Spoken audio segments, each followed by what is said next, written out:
नमस्कार व्यूअर्स, मु दीप्ति आपण मो चैनल दिप्तिस कॉर्नर को स्वागत करुच्ची। आज मु आपण मानक पाचिला कदली गोटे रेसिपी बनैकी देखेबी। आम प्रायतः अधिक पाचि जाइथवा कदली को फोपाड़ी दे थाउ, किंतु मु आज तार गोटे रेसिपी बनैकी देखेबी आपण मानक। तो चलंतु स्टार्ट करबा रेसिपी। एठी मु 3टा पाचिला कदली को नहीं जोड़ा कि अधिक पाचि जाइए अब खाइबा को एते भल लगी न थाए, किंतु तार आज आम गोटे रेसिपी बनैबा। प्रथमे मु ताको टिके चकटी नउची। कदली को ये आप हाथ में कि स्पून साहाय्य चकड़ी ने भल भाव में चकड़ी सारा पर ये मुझे चीनी को तार पाउडर बन देती। ये मुझे 3 चम्मच चीनी से ऐड करुचे। आपण जदि ये गोटा चीनी यूज करुवे तो ताहले कदली को काटिकी आपण चीनी ऐड करके ग्राइंडिंग करने सेम प्रोसेस किसी असुविधा हेनी। एबे आमे ताको भल भाव में गोलई नेबा जहाँफल आम चीनी पूरा मिसीज कदली सहित। चीनी आम कदली सहित भल मिसीगला ये मुझे आउ गोटे बड़ बाउल नहीं जहाँफल आमको मिक्स करने को बहुत इजी हम। तेणु मुझे बड़ बाउल को ट्रांसफर कर नौची।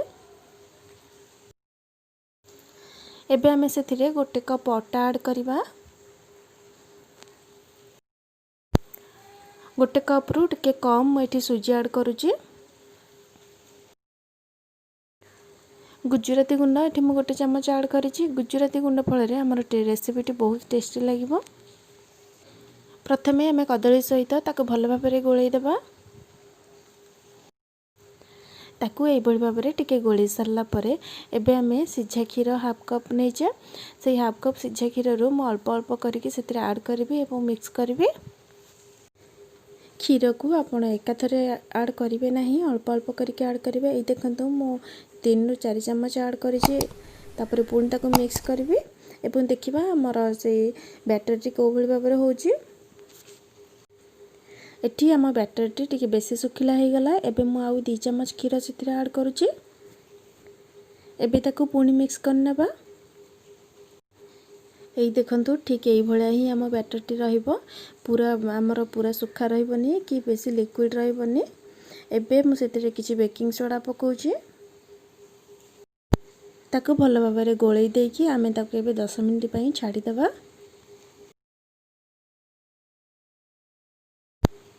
10 मिनिट हो गलानी। देखंतु आम बैटर ये भाव में जाइए।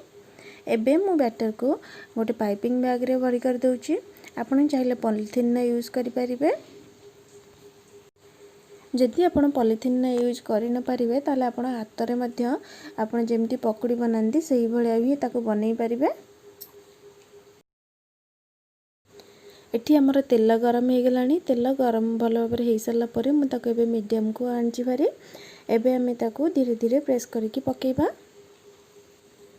पके सारा पर से मनु को ऑटोमेटिक तेल ऊपर को भासी आसीबा।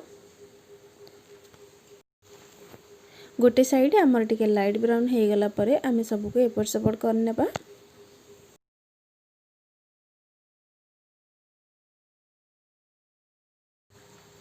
आमर यही राई बनाना पकोड़ा हेबाई हार्डली 3 ରୁ 4 मिनिट समय लगे।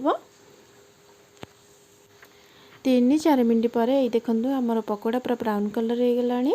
आम पकोड़ा पूरा हो सारानी। एबे आमे ताको बाहर करनेबा। देखिले तो केते कम समय रे आमर पाचिला कदली पकोड़ा बनिकी रेडी हो गला।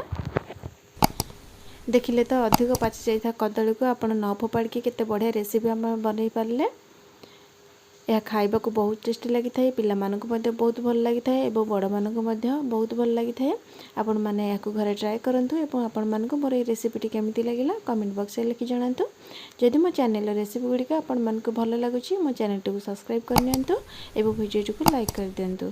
एबे रहउची पुणे आसीबे नया रेसिपी सहित। भल खांतु, भल रहंतु। धन्यवाद।